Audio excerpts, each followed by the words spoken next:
Assalamualaikum warahmatullahi wabarakatuh. Alhamdulillah kita bisa bertemu kembali. Beberapa pertanyaan yang seringkali disampaikan oleh teman-teman sekalian, kan sekarang itu sudah banyak sekali mesin cuci yang digunakan, namun kita tidak tahu bagaimana tata cara menggunakannya, karena memang ini berbenturan dengan yang namanya najis ya. Kalau misalkan kita mencuci kemudian kita menghiraukan apa yang kita cuci, otomatis itu juga akan berpengaruh kepada tingkat ibadah kita ketika kita sedang melaksanakan ibadah, di antaranya sholat, karena sholat itu juga memerlukan kesucian pakaian dan ya pokoknya apa saja yang menempel kepada kita saat kita melaksanakan sholat. Nah, namun secara umum dalam sholat itu juga kan kita sudah tahu ada yang namanya syarat-syaratnya ya. Syarat sah melaksanakan sholat ya, diantaranya yaitu harus suci pakaian, kemudian suci tempat. Kita juga harus memperhatikan hal-hal yang memang kalau misalkan itu dilalaikan dalam ibadah, ini khususnya dalam hal najis ya, maka otomatis ibadah kita secara fikih itu jelas akan tidak sah. Silakan kalau memang ini bermanfaat, bolehlah di-share kepada yang lain, dan jangan lupa bantunya juga untuk subscribe supaya nanti ada lagi yang memang bisa bermanfaat dan bisa disampaikan kepada teman-teman sekalian. Nah, ini ada beberapa hal yang harus diperhatikan ketika kita mencuci, khususnya menggunakan mesin cuci. Bolehlah ya kita kalau misalkan mencucinya menggunakan manual atau dengan cara dibilas, itu bisa menggunakan air yang langsung turun atau pancuran ya. Kalau sekarang menggunakan keran, itu bisa menghilangkan najis langsung. Kemudian kalau misalkan mau direndam, otomatis ya itu najisnya harus dibuang dulu, jangan sampai najisnya masih ada kemudian menyebar kepada pakaian-pakaian yang lain, sehingga yang lain pun yang awalnya cuma kotor saja dan tidak najis kemudian akan terkena najis dan akhirnya ya semuanya jadi najis. Kemudian gimana sih kalau misalkan kita mencuci secara manual? Kalau manual ya kita simpan dulu pakaian di dalam ember, misalkan kalau mau direndam ya. Jangan lupa airnya harus ngocor. Apa ngocor teh bahasa Indonesia teh? Ngalir. Harus ngalir ya. Jadi airnya teh harus ngalir.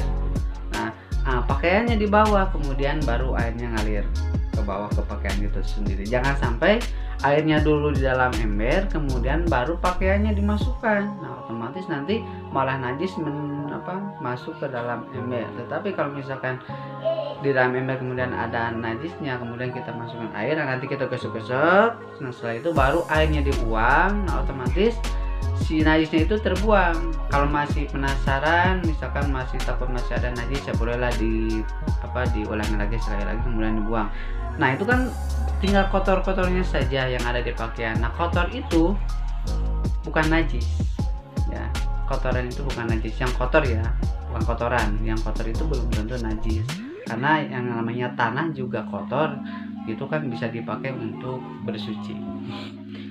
Mungkin ada dari teman-teman yang masih bingung apa sih najis itu ya kan. Nah, pokoknya yang kita tahu ya secara kasat mata ya, yang kita tahu bahwa najis itu adalah sesuatu yang keluar dari dua lubang, yaitu yang keluar dari lubang yang di depan, atau misalkan bahasa kitanya bahasa dari bahasa harusnya tuh ya, dari vagina gitu, atau dari parji gitu ya.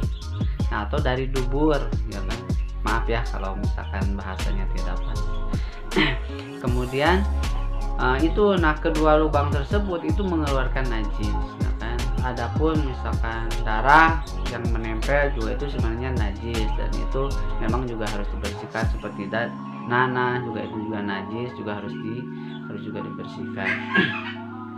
Bagaimana sih cara mencuci di mesin cuci? Nah, yang biasa saya lakukan, oke lah, mungkin teman-teman ada cara lain ketika mencuci menggunakan mesin cuci. Tapi yang intinya yang harus kita hindari adalah najis itu sendiri. Nah, misalnya gini, di dalam mesin cuci itu kan ada 2 tempat. Ini yang 2 tabung ya. Kalau yang 1 tabung mungkin nanti kita bahas di bab berikutnya, di penjelasan berikutnya. Ini yang 2 tabung enak nih ya. Kalau misalkan ada teman-teman yang lebih praktis ya bolehlah, silakan kita sharing aja di sini.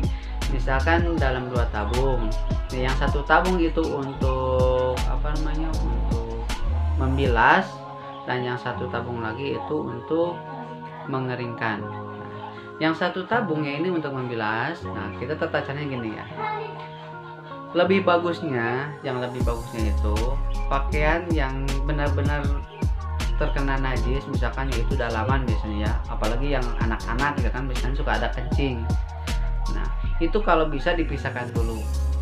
Kalau bisa, dipisahkan dulu, kemudian yang kena najis dibersihkan dulu di air menggunakan ember, di air secara terpisah, jangan dulu dimasukkan ke dalam tabung tersebut atau ke dalam mesin cuci tempat pembilasan. Nah, setelah bersih baru dimasukkan ke dalam tempat pembilasan. Supaya najisnya tidak ada. Gimana tuh kalau misalnya kita tidak tahu? Wah, kalau tidak tahu, boleh kita langsung masukkan ke dalam tempat pembilasan. Setelah itu kan belum ada airnya tuh. Di situ misalkan terkumpul ada najis ya. Nah, kemudian setelah itu baru dikocorkan kerannya. Kerannya dikocorkan, kerannya dibuka. Nah, itu kan keluar air tuh, baru masuk. Ingat, jangan dulu menggunakan sabun. Kenapa? Karena kalau misalkan kita menggunakan sabun langsung, maka otomatis airnya itu bukan air lagi suci yang mensucikan. Maksudnya air tersebut tidak bisa lagi dipakai untuk menghilangkan najis. Nah, makanya gunakan dulu air yang bersih lah ya, menggunakan dulu air yang bersih. Kemudian biarkan si pakaian tersebut kerendam dengan air bersih ya.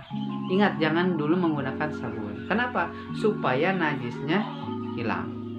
Nah, setelah airnya masuk, baru mesinnya diputar, diputarkan. Nah, baru si pakaian itu mutar kan, dibilas dalam pembilasan dalam keadaan tidak menggunakan sabun. Nah, setelah beberapa lama dan sudah yakin, kemudian baru air tersebut dibuang. Nah, otomatis setelah itu baru si najisnya ikut keluar, ya kan? Najisnya ikut keluar. Nah, setelah keluar dan kita sudah yakin bahwa itu najis sudah terbawa, kalau memang belum yakin, bolehlah diulangi lagi sekali lagi ya. Misalkan pakaian dulu, kemudian sama seperti tadi baru airnya dikocorkan, kemudian setelah dibilas baru dibuang airnya. Nah, setelah selesai, nah baru tuh berarti baju itu sudah yakin ya, kita yakin sudah tidak ada najisnya. Nah, baru setelah itu masukkan pakaian beserta yang sudah dibersihkan tadi, masukkan sabun. Supaya kotoran yang menempel itu hilang. Nah, setelah itu boleh silakan mencuci seperti biasa, yaitu sabunnya dimasukkan, kemudian pengharumnya juga boleh dimasukkan, kemudian baru dikocorkan airnya. Setelah penuh baru dibilas. Nah, setelah dibilas dan sudah yakin, nah itu kemudian dibuang airnya. Kemudian setelah itu baru diulang sampai si pakaian tersebut bersih lah ya.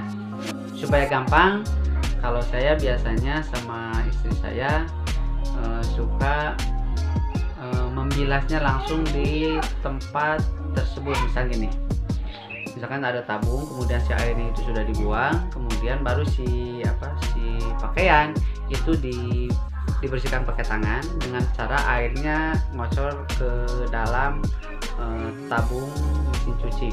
Kemudian kita bilas, kemudian setelah bersih diperet atau dikeringkan pakai tangan, kemudian dimasukkan ke dalam tabung yang digunakan untuk memutar atau mengeringkan. Satu persatu bilas, kemudian masukin lagi ke dalam tabung untuk mengeringkan sampai selesai. Nah, setelah itu kan beres tuh, tidak usah kita mengulang-ulang lagi sampai beres, kecuali kalau kita misalkan malas untuk membilas ya.